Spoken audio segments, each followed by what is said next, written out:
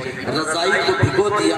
پوری رات میاں اور بیوی جاڑے سے سکڑ کر گزارتے رہے. صبح پہنچے ہیں اللہ کے نبی صلی اللہ علیہ وسلم کے پاس. ہم کہنے لگے اے اللہ کے نبی اب رہا نہیں جاتا ہے، آپ اوپر چلے جائیں، یہ مسلسل ہم سے زیادتی ہو رہی ہے، ہم نیچے رہ جائیں گے. چنانچہ پھر اس کے بعد باری بدل گئی. جب حضرت ابو ایوب انصاری کے گھر پر قیام تھا تو کھانا ان کے گھر سے رسول اللہ صلی اللہ علیہ وسلم کے لیے جاتا تھا. جب آپ پیالے میں کھانا کھا لیتے تو حضرت ابو ایوب انصاری اس پیالے کو دیکھتے کہ آپ کی انگلیاں کہاں لگی ہیں. جہاں آپ کی انگلی لگی ہوتی حضرت ابو ایوب انصاری وہیں سے کھانے کی کوشش کرتے. ایک دن حضرت ابو ایوب انصاری نے کھانا بنا کر بھیجا تو آپ کی انگلیوں کے نشانات نہیں تھے. حضرت ابو ایوب انصاری گھبرا گئے. مسلم کی روایت ہے ففزع ابو ایوب، حضرت ابو ایوب گھبرا کر پہنچے اور کہنے لگے اللہ کے نبی آپ نے کھانا نہیں کھایا، حرام ہوا، کیا میرا کھانا حرام ہو گیا؟ اللہ کے رسول صلی اللہ علیہ وسلم نے فرمایا ابو ایوب آپ کا کھانا حرام نہیں ہے، آپ کے کھانے میں کچا لہسن ہے. میرے پاس جبریل آتے ہیں، ان کو کچا لہسن پسند نہیں ہے. حضرت ابو ایوب انصاری نے کہا انی اکرہ ما تکرہ، اے اللہ کے نبی جو آپ کو پسند نہیں ہے وہ مجھے بھی پسند نہیں ہے. پھر موت تک حضرت ابو ایوب انصاری نے کبھی کچا لہسن نہیں کھایا. یہ حرام نہیں تھا لیکن محبوب سے محبت تھی کہ محبوب کو جو پسند نہیں ہے وہ مجھے بھی پسند نہیں ہے.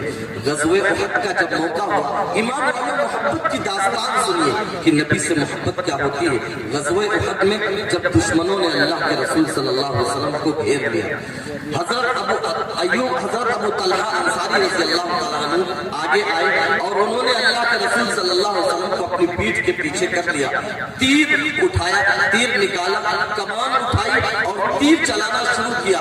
دشمنوں پر تیر چلاتے تھے حضرت ابو طلحہ انصاری رسول اللہ صلی اللہ علیہ وسلم ایسے جھانک کر دیکھتے تھے کہ دیکھو ابو طلحہ کا تیر کہاں گرا.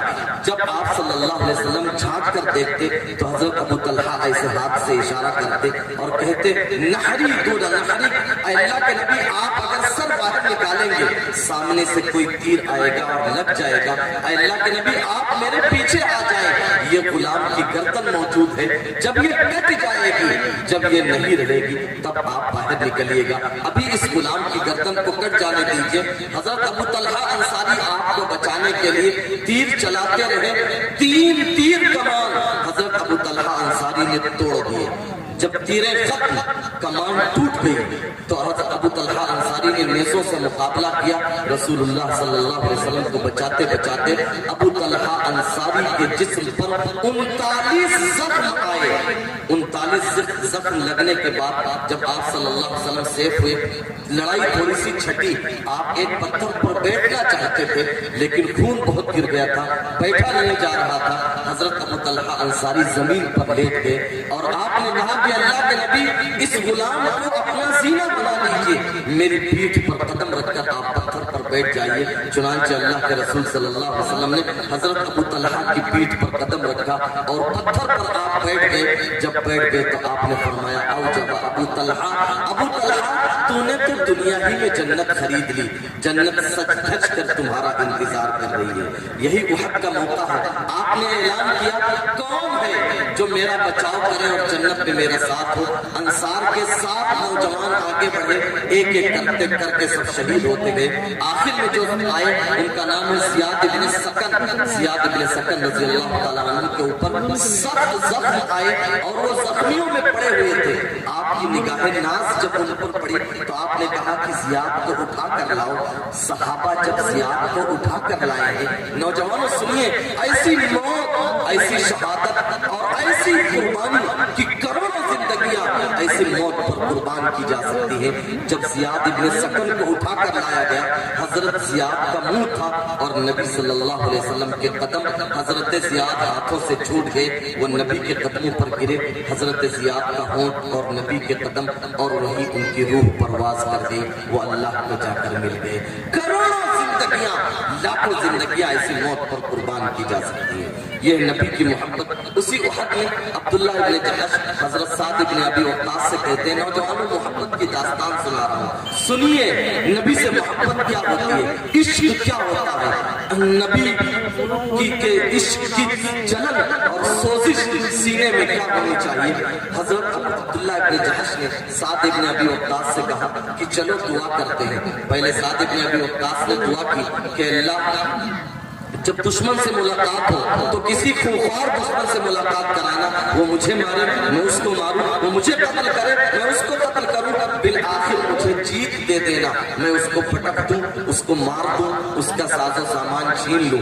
عبداللہ ابن جحش نے کہا آمین۔ لیکن جب عبداللہ ابن جحش کی باری آئی تو عبداللہ ابن جحش نے کہا اے اللہ جب دشمن سے ملاقات ہو تو کسی مضبوط ترین دشمن سے ملاقات کرانا، وہ مجھے مارے میں اس کو ماروں، وہ مجھے قتل کرے میں اس کو قتل کروں، بالآخر اس کو میرے اوپر غلبہ دے دینا، وہ مجھے پٹک دے، وہ میری گردن کو کاٹ دے، میری ناک کو کاٹ ڈالے، میرے کان کو کاٹ ڈالے، میرے پیٹ کو چیر دے۔ کل قیامت میں جب میں تیرے سامنے حاضر ہوں تو اتنا پوچھ لے فیما جدیا انفک و ادنک یا عبداللہ، اے عبداللہ یہ تیری ناک کیوں کاٹی گئی، تیرا کان کیوں کاٹا گیا، تیرا پیٹ کیوں چیرا گیا، میں کہہ دوں فیکا و فی رسولک یا اللہ، اے اللہ تیرے لیے تیرے نبی کی محبت میں یہ سب کچھ ہوا ہے، اور تو کہہ دے صدق تھا کہ عبداللہ تو سچ کہہ رہا ہے، بس میری یہی تمنا ہے۔ چنانچہ ہوا بھی یہی کہ احد میں حضرت عبداللہ ابن جحش کی ناک کاٹی گئی، کان کاٹا گیا، پیٹ چیرا گیا اور ایک دھارے دھاگے میں پرویا گیا۔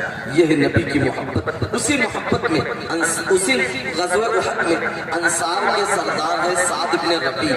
سعد ابن ربیع جب میدان میں نہ دکھنے لگے، اللہ کے رسول صلی اللہ علیہ وسلم نے زید ابن ثابت کو بھیجا کہ جاؤ سعد کا پتہ لگا کر آؤ، دیکھا اور ان کو میرا سلام کہنا اور پوچھنا تم کیسا محسوس کر رہے ہو۔ جب زید ابن ثابت گئے ہیں سعد ابن ربیع کے پاس، دیکھا کہ وہ زخمیوں میں پڑے ہوئے ہیں، کہا کہ اللہ کے نبی صلی اللہ علیہ وسلم نے آپ کو سلام کہا ہے۔ انہوں نے آنکھیں کھول دی اور کہا کہ جا کر میرے نبی سے میرا بھی سلام کہہ دینا۔ اور پھر حضرت زید ابن ثابت نے پوچھا کہ اللہ کے نبی نے پوچھا ہے آپ کیسا محسوس کر رہے ہیں، تو سعد بن ربیع نے کہا جاؤ نبی سے کہہ دینا کہ میں جنت کی ہوائیں اور خوشبوئیں محسوس کر رہا ہوں۔ پھر سعد بن ربیع آپ اندازہ لگا سکتے ہیں کہ وہ کس حالت میں پڑے تھے۔ اس دن ان کے جسم پر 70 زخم تھے تلوار اور نیزوں کے۔ سعد بن ربیع نے کہا کہ زید جا کر میری قوم انصار سے کہہ دینا کہ اگر ایک آنکھ بھی زندہ ہے، ایک پلک بھی جھپک رہی ہے، ایک جسم میں بھی زندگی موجود ہے اور دشمنوں کے ہاتھ نبی تک پہنچ گئے تو تمہارا کوئی عذر قبول نہیں ہوگا۔ اتنا کہہ کر اپنی جان اللہ کے حوالے کر دی۔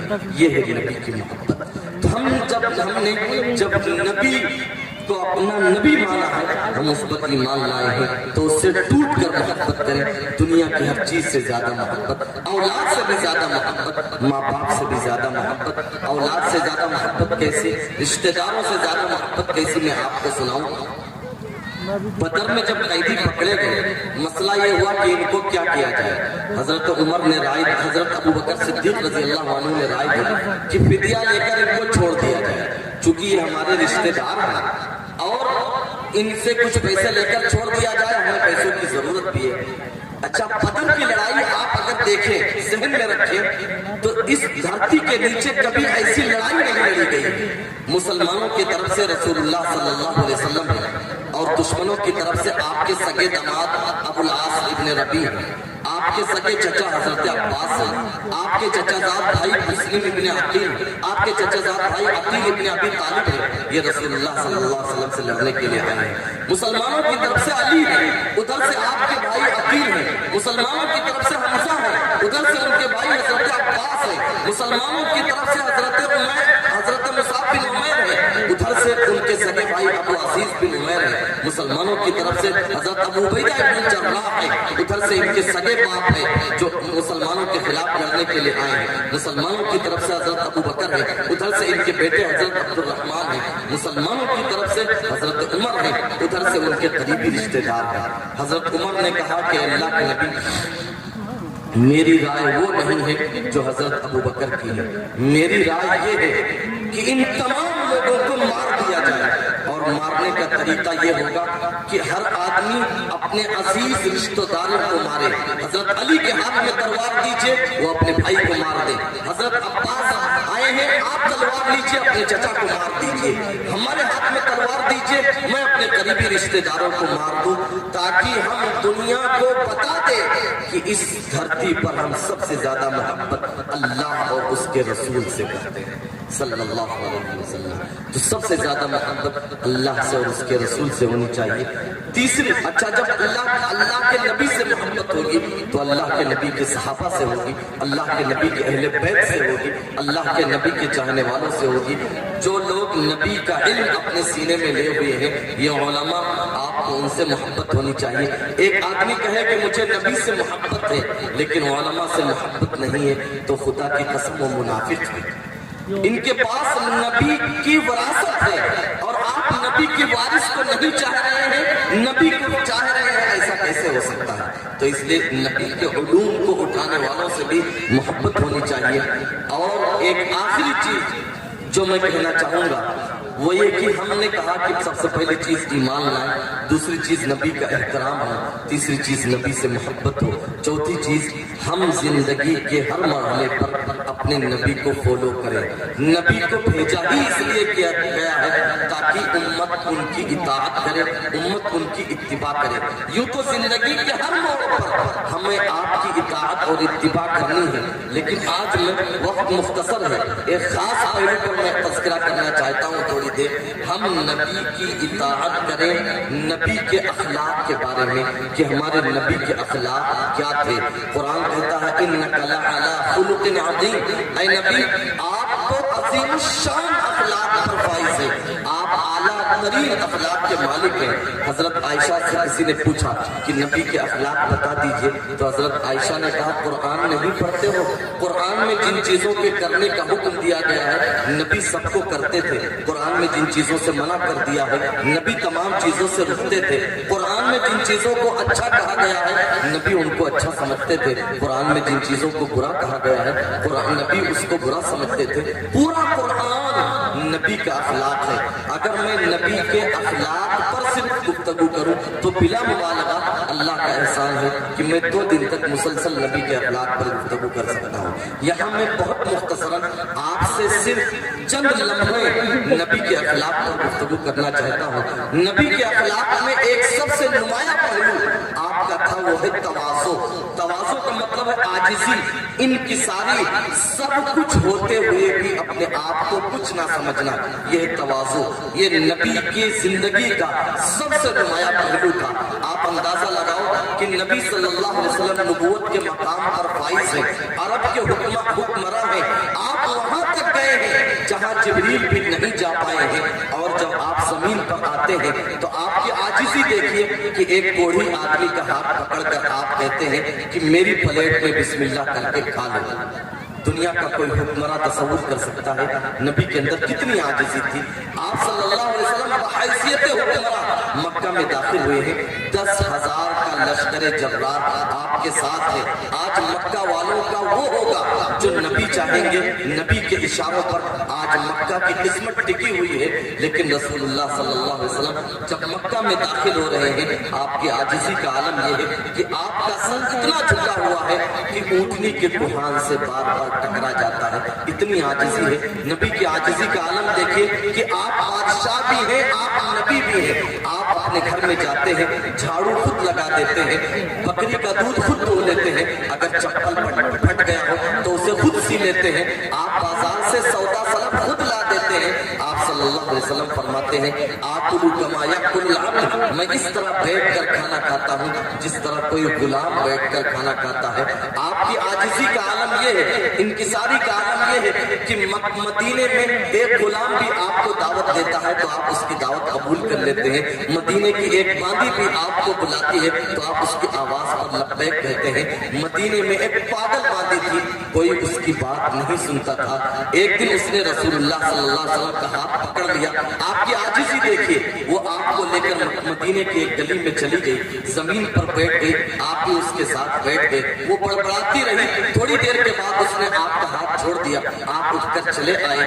تو صحابہ نے کہا کہ اللہ کے نبی یہ باندی پاگل ہے, مدینے میں اس کی بات کوئی نہیں سنتا. اللہ کے رسول صلی اللہ علیہ وسلم نے کہا کہ اگر محمد ابن عبداللہ بھی اس کی نہیں سنے گا تو پھر آخر کون سنے گا؟ جب کوئی نہیں سنتا ہے تب تو میں سنوں گا. صلی اللہ علیہ وسلم آپ کی عاجزی کا عالم یہ ہے کہ آپ غریبوں کی میت میں شرکت کرتے ہیں, آپ غریبوں کو دیکھنے کے لیے ان کے گھر تشریف لے جاتے ہیں.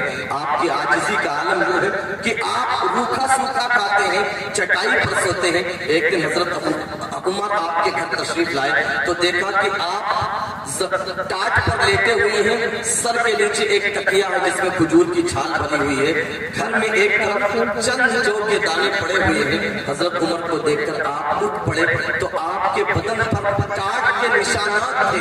حضرت عمر پھوٹ پھوٹ کر رونے لگے کہ اللہ کے نبی آپ کائنات کے سردار ہیں, آپ کے لیے یہ دنیا بنائی گئی ہے, آپ کا عالم یہ ہے کہ چند جو کے دانے ہیں اور بدن پر ٹاٹ کے نشانات ہیں اور کیسر و کسرا عیش و عشرت کر رہے ہیں. اللہ کے رسول صلی اللہ علیہ وسلم نے فرمایا عمر کیا تمہیں یہ بات پسند نہیں ہے کہ ان کے لیے دنیا ہو اور ہمارے لیے آخرت ہو؟ آپ صلی اللہ علیہ وسلم کی تواضع ہی کا ایک پہلو یہ تھا کہ آپ اپنے لیے لقب کو کبھی پسند نہیں کرتے تھے.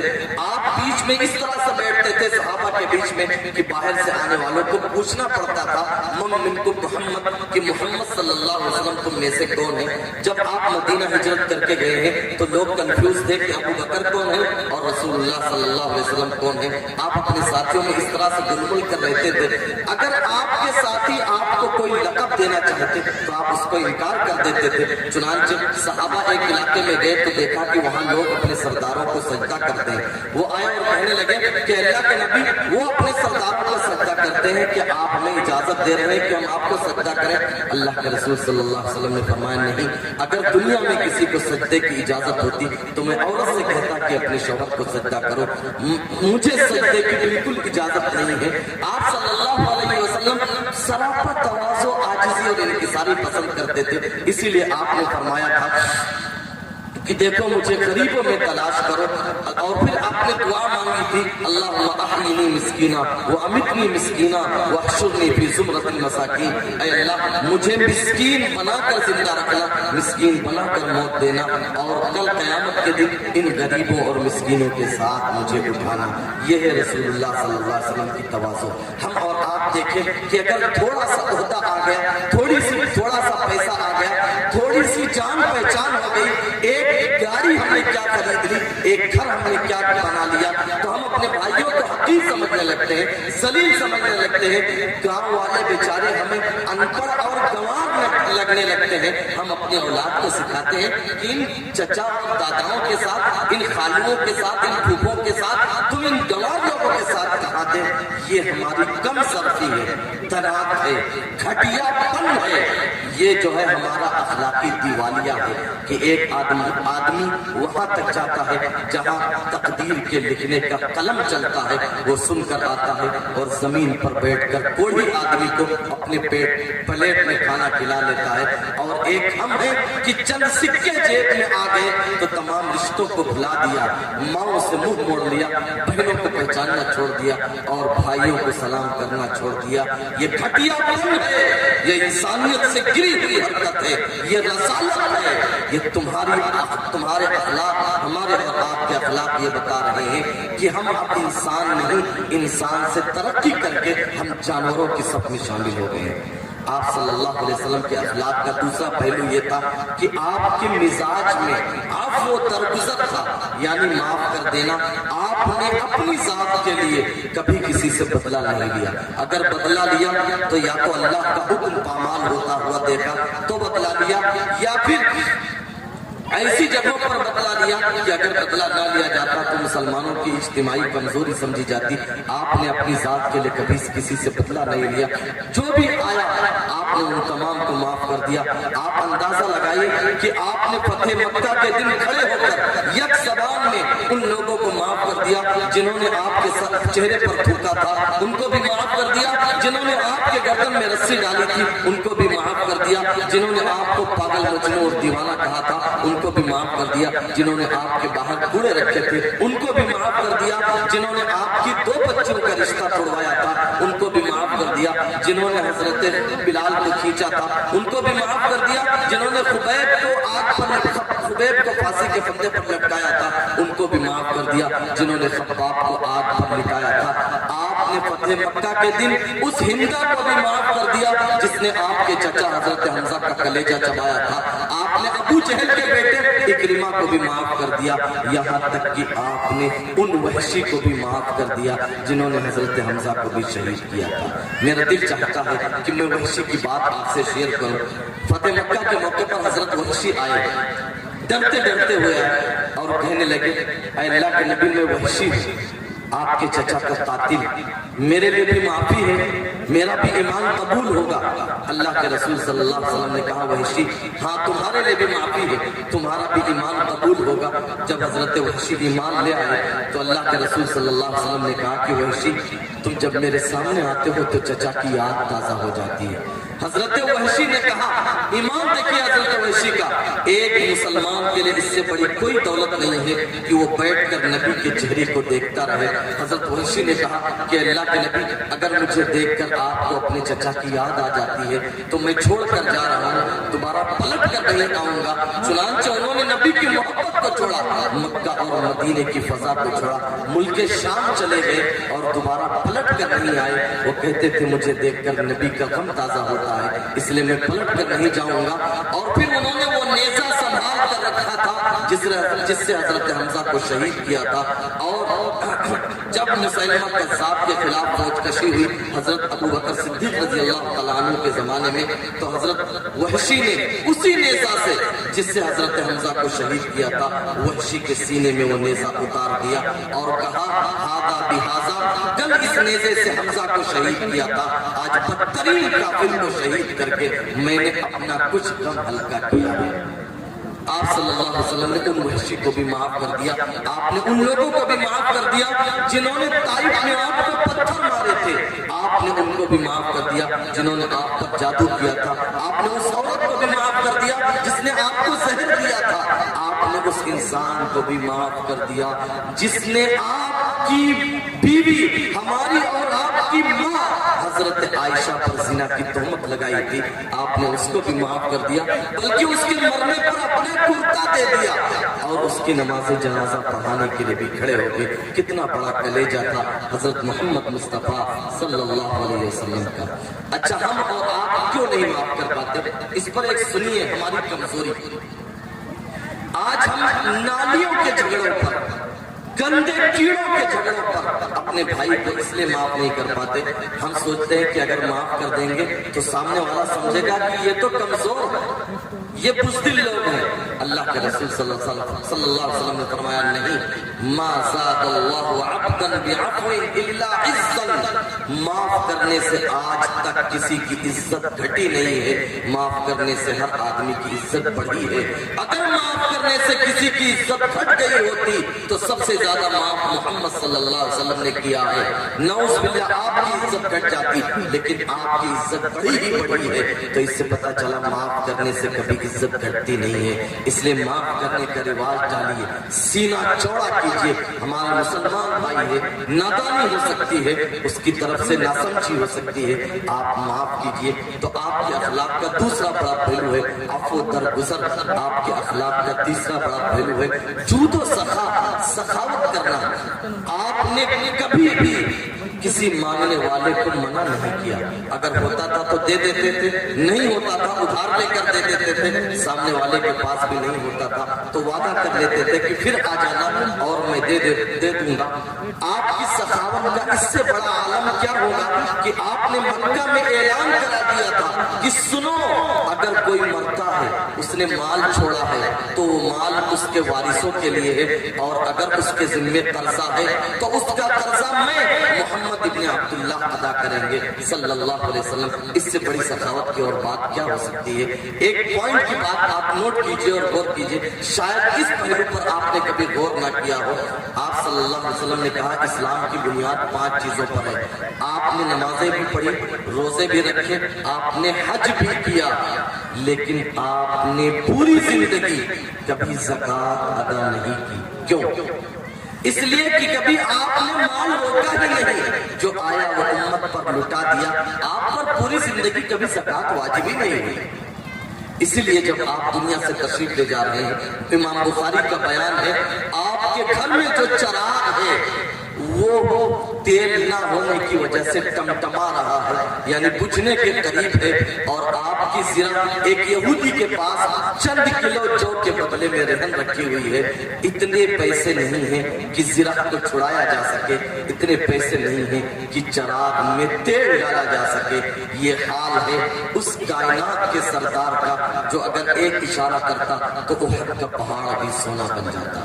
اس لیے ہم خرچ کرنے کا رواج ڈالیں۔ اگر اللہ تعالیٰ نے مال دیا ہے، اگر میرا بھائی اسپتال میں اس لیے مر رہا ہے کہ اس کو خون دینے والا یا خون کے پیسے دینے والا کوئی مسلمان تیار نہیں ہوا، اگر ایک بہن اس لیے مر جاتی ہے کہ ڈلیوری میں اس کے پاس خرچے نہیں تھے اس لیے اس کا انتقال ہو گیا، اگر ایک مسلمان اس لیے موت کے گھاٹ اتار دیا جاتا ہے کہ اس کا علاج نہ ہو سکا، تو لعنت ہے ان پیسوں پر، لعنت ہے ان تجوریوں پر جن پر تالے لگے ہوئے ہیں۔ یہ مال تو اس لیے ہے کہ آپ محبوب کی امت پر صلی اللہ علیہ وسلم آپ اس پر لٹائیں۔ تو آپ کے اخلاق کا ایک نمایاں پہلو ہے کہ آپ امت پر خرچ کرتے تھے۔ آپ کے اخلاق کا ایک نمایاں پہلو یہ ہے کہ آپ عدل و انصاف کرتے تھے۔ دیکھیں سماج کی سب سے بڑی ضرورت امن، شانتی، چین۔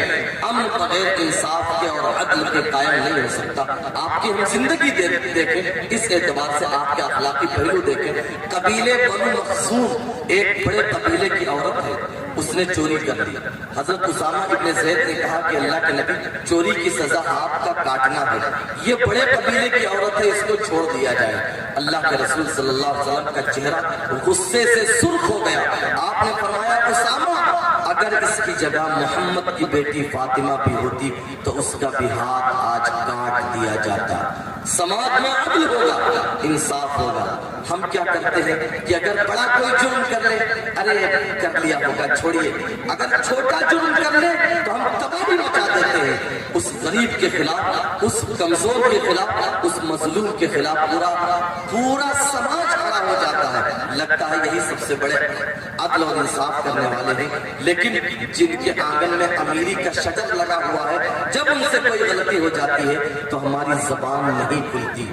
اس لیے آپ اگر سماج میں رہ رہے ہیں تو عدل اور انصاف کے ساتھ جینا سیکھیں۔ رسول اللہ صلی اللہ علیہ وسلم کے پاس حضرت بشیر آئے اور انہوں نے کہا کہ میں نے اپنے بیٹے نعمان کو ایک غلام ہدیہ دیا ہے، میں چاہتا ہوں کہ آپ اس پر غلام بن جائیں، آپ اس پر گواہ بن جائیں۔ آپ صلی اللہ علیہ وسلم نے کہا تمہارے کتنے بیٹے ہیں؟ انہوں نے کہا اتنے بیٹے ہیں۔ آپ نے فرمایا سب کو ہدیہ دیا ہے؟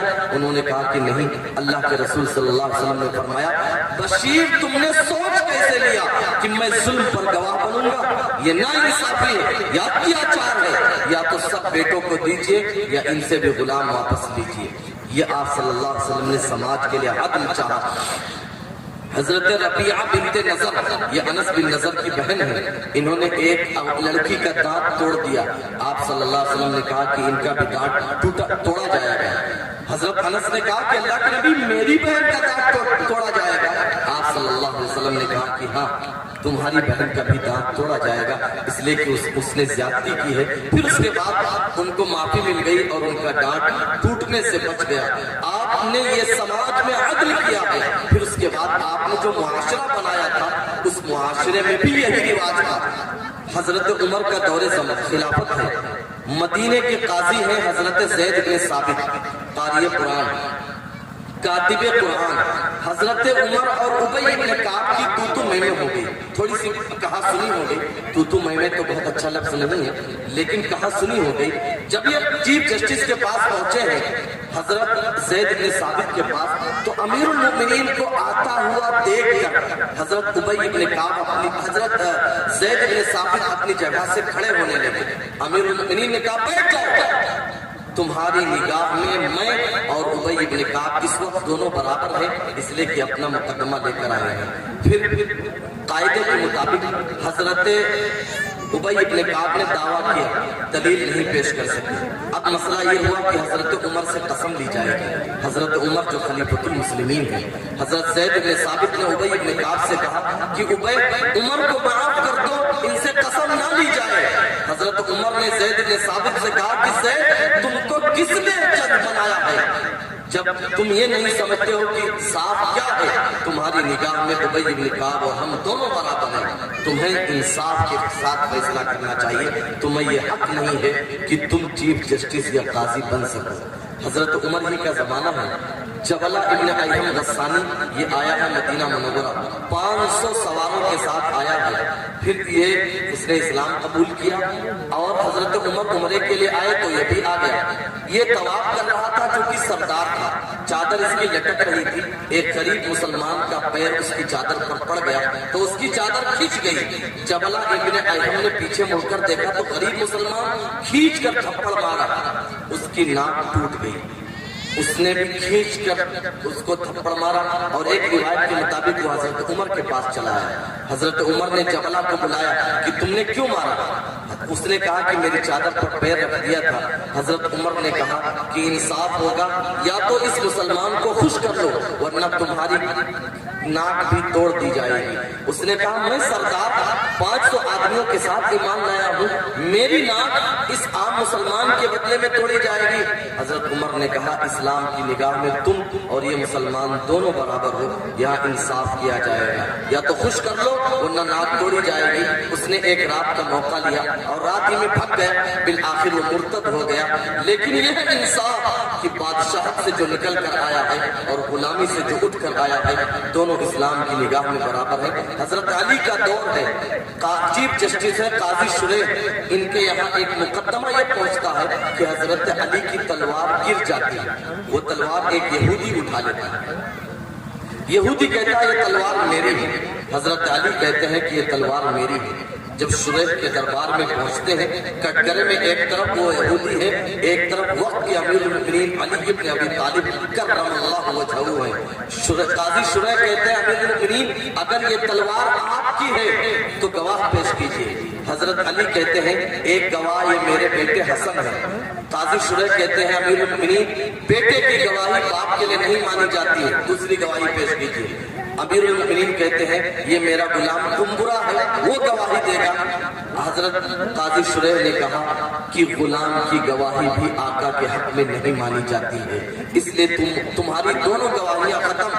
حضرت علی نے کہا کہ اب میرے پاس کوئی گواہی نہیں ہے, کوئی ثبوت نہیں ہے کہ یہ تلوار میری ہے. تو قاضی شریح نے وقت کے امیر المؤمنین کے خلاف, داماد رسول کے خلاف فیصلہ کیا کہ یہ تلوار علی کی نہیں ہے بلکہ یہ تلوار فلاں یہودی کی ہے. اس یہودی نے جب یہ انصاف دیکھا تو وہی کہنے لگا کہ یہ تلوار میری نہیں تھی, یہ تلوار علی ہی کی تھی. میں تو اسلام کے نظام عدل کو دیکھنا چاہتا تھا. قاضی صاحب مجھے اسی عدالت میں کلمہ پڑھا دیجیے, میں مسلمان ہونا چاہتا ہوں. یہ وہ معاشرہ تھا جس کو رسول اللہ صلی اللہ علیہ وسلم نے چھوڑا تھا. اللہ کے نبی صلی اللہ علیہ وسلم نے فرمایا, ایمان والوں غور سے سنو, اگر کوئی سماج عدل کر سکتا ہے پھر بھی عدل نہیں کرتا ہے تو دنیا میں اس سماج کو اللہ کبھی عزت نہیں دیتا.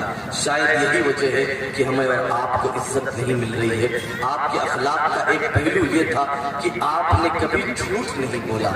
ایمانداری کی بات, آپ غور سیرت پڑھیے, آپ صفا پر کھڑے ہوئے, آپ نے تمام مکہ والوں سے مخاطب ہو کر کہا کہ مکہ والوں میرے بارے میں تمہاری کیا رائے ہے. تمام لوگوں نے بیک زبان کہا تھا ما جربنا علیک الا صدقا, اے آمنہ کے لخت جگر آپ نے کبھی جھوٹ نہیں بولا ہے. یہ پورے مکے نے گواہی دی تھی.